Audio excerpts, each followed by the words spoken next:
Syederalon, Persaudaraan Alumni atau PA212 akan menggelar aksi super damai di kawasan Patung Kuda Jakarta Pusat pada 2 Desember 2021. Sejumlah massa terlihat sudah mulai berdatangan. Aparat keamanan gabungan dari unsur TNI Polri bersama Satpol PP dan Dinas Perhubungan DKI Jakarta mulai melakukan penjagaan di beberapa ruas jalan menuju kawasan Patung Kuda. Kesiapsiagaan yang dilakukan oleh aparat keamanan ini mengingat akan digelarnya aksi super damai reuni 212 yang dilakukan massa dari Persaudaraan Alumni PA212. Pantauan Tribunnews.com sekira pukul 7:11 waktu Indonesia bagian Barat di area Medan Merdeka Timur, Jakarta Pusat, setidaknya ada ratusan aparat keamanan yang bersiaga di ruas jalan ini.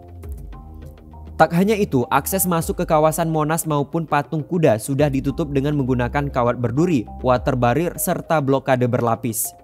Sedangkan di area seberang penjagaan aparat keamanan atau tepatnya di ruas Jalan Ridwan Rais, terlihat sejumlah orang peserta reuni 212. Peserta reuni 212 dominan dari mereka menggunakan pakaian muslim putih.